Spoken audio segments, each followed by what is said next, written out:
I think so. I think I'm not going to give any secrets away as to what they're going to be, but I have three other things in my mind that I would like to write, and they feature women because I've noticed in the performing arts there's a preponderance of stories that feature men. Mm-hmm. And I think most of the writers are still men. And of the stories that are out there for women, they feature the younger women up to, say, age 40. But there's not much out there once women hit the age of, say, 50 to 75 or so. There isn't too much out there that shows their lives and how important their lives are and what they do for community and society. And that's what I want to focus on. Okay, now on your website you have Story Jewels. Maybe you can explain a little bit about that. Well, I just thought about different names that I might give it, and I'm writing stories, so it seemed to me I better have stories in there. And then I chose jewels because I thought to myself, what is a jewel? A jewel is something that's precious. And it's usually colorful, and it's highly valued and prized. And certainly if you write a story, you value that story. It's a prize to yourself, and you hope a gift in a way to others. And the second characteristic I liked about the idea of jewels is that it's multifaceted. A jewel is multifaceted. And stories are like that. There are many, many sides to it, many ways you can take it in and learn from it. Okay. Now I'd like to change the topic just a little bit because I was reading a little bit about you. You already said 34 years experience as a high school drama director, costume designer. So, I mean, that's working with young people at the school. So that had to be very interesting. You worked in community theater from 1980 to 1991. Right, I did. Okay.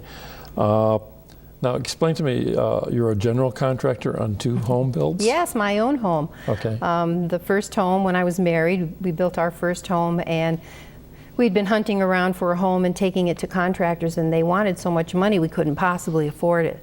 So I thought, well, I can do this. So I just jumped in, you know, I just jumped in, and it's a lot of work, but we were able to build the house for 1/3 of what contractor wanted. I mean, it didn't get finished right away, but you have to balance one thing off against the other.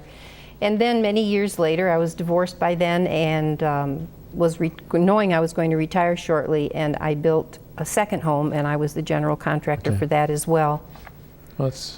Pulling all those pieces together, just kind of the way you do in a show. You have all these different strings that you have to keep track of. Now, the other thing, you're on the board of directors for Broome County Habitat for Humanity. So I know from Amy Winans, I've talked with her numerous times, and she's been on this show. That's something that must take a lot of your time too, probably, because they're very involved in building homes for people and everything. So yes, it takes time episodically. When we get close to putting our major fundraiser together, the RTO, Raising the Roof, then more time is consumed doing that. And we meet once a month, and then there are extra meetings if it's necessary. It's a wonderful group, but just so dedicated, and the construction crew is absolutely fabulous.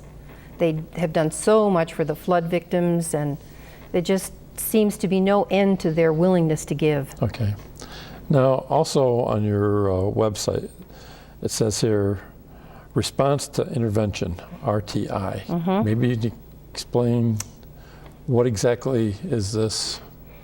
It's a concept that I think originally came out of Cortland College, actually, and it is a way of instructing and assessing kids. And the idea behind it is that you instruct and assess frequently. RTI means response to intervention. So instead of teaching kids for a period of time, fairly long period of time, giving them a test, you give a short-term instructional period, and then you assess right away how much they've learned. And you have all this set up ahead of time, and you know very quickly on whether the youngsters are getting it or not. It came out of a reading program out of Cortland, and I adapted it to the speech program, and I wrote about it and put it in the Advanced magazine for speech and speech people and audiologists. Now, right now you are self-employed, also doing speech. So how do you work all that in, plus doing the play? I mean, collapse at night. That's how I do it. And try to sleep in on the weekends. It is hard, even though I only work half time. Still, doing a production is a huge endeavor. Yeah. Especially if you are the director and the producer. The writing, has happened, although I've changed things along the way, but still, it's exhausting. But when you love something, you find ways to do it. You find ways to make it happen. So, I mean, it just sounds like you're between part-time work and really everything with the play Sandwich is almost a full-time undertaking. Yes. Yes. So there's very little free time for you.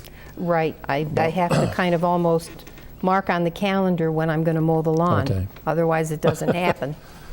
That's good. Now, I guess, I mean, you have a lot of things going on. You're thinking of some other plays, possibly. So I think what I'd like to do is just highlight a little bit more, one more time, about Sandwich. And I don't know if we could play the clip one more time, just so people could see, really want to play this up because it's something that affects everybody. I think everybody's going through this. So yes. In this comedic drama, follow Bonnie, a working divorcee in her 60s who is sandwiched between providing for her adult children while helping her elderly parents and having an independent life of her own. Audiences will laugh and empathize with our characters in this highly anticipated Sandwiched at the EPAC, June 7th through the 9th, 14th and 15th at 8 p.m. Call 785-8903 for ticket information.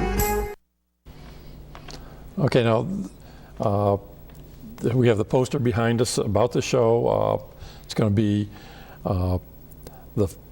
because we are going to be airing, this is on the 9th, the 14th and the 15th at 8 o'clock, and June 9th also at 3 p.m. Right. $18 for general admission, $15 for seniors and students.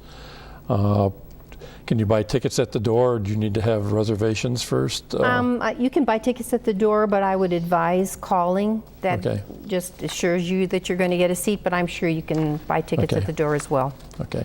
Now, can you tell us where the theater is? Because some people may not know. Where EPAC is? Okay, it is in Endicott, right on the main drag, which is called Washington Avenue.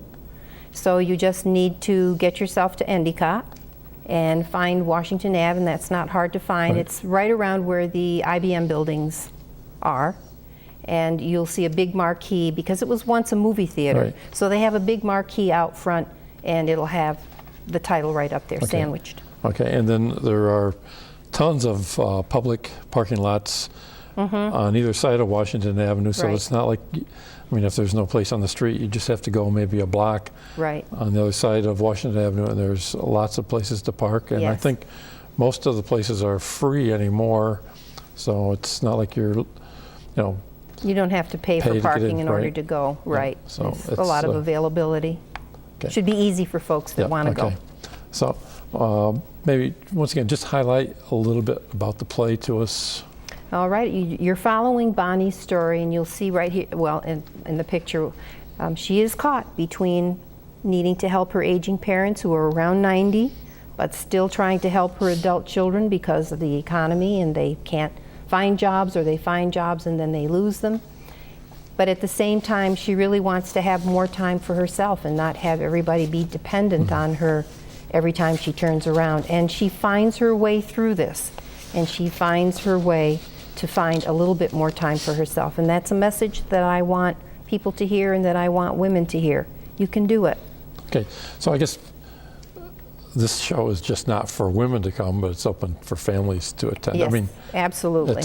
Because grandmas and grandpas that are in the older generation who need help, they need someone to care about them and help them. And then there are adult children, they're trying to find work, they're trying to get their lives to pull together, and it is difficult. It's not the same as it used to be.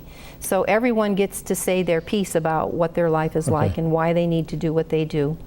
But in the end, the sandwiched woman, who so often provides for everybody, she needs to find some time for herself too. And I guess I'm just thinking, I've experienced where you have your parents who end up in nursing facilities or whatever, and then you still have your own children that you're trying to take care of. It's very demanding. Yes. And then you're trying to juggle maybe a job in between. And if you're married, you have a spouse that wants your attention Right. and wants to do things. It's a lot to ask of one individual, and typically we turn to the woman for these Right. things, for caretaking services. And it's a lot to ask of one person. Yeah. So it's going to be a very interesting play. A lot of community actors, which is a good thing. Yeah. So, and now you said you had one professional actor, possibly? Yes, Amy Smith is her name, and she's been acting for about 20 years. She lived in Rochester for quite a while. She acted there. She lived in New York. She's acted in several different theaters there. She's the lead. Okay. So she's provided us with that spark, that kind of a glue that helps hold everybody together. Now, the others are all community Right. people, husband and wife team? Yes, the mom and dad, the older couple, they are married in real life. Okay. And they are married in my life story as well. So, is there anything else you'd like to maybe just highlight about? I mean, since you figure November 12th, this has been or 2012, this is all you've really done is devote your whole, That's right. Yes. sound like your life into this thing. So. That's right. It's been a consuming thing. Plus, there were New York City aspects to it too. I belong to the Dramatist Theater Guild, and I did a reading in New York City as well. I had a friend help pull that together there. Yeah, absolutely. But as I've said before, when you love something and you're committed to it and you believe in it and you know it's going to be good for people to find out about and to experience and interact with, that's okay. It makes everything okay. That's good.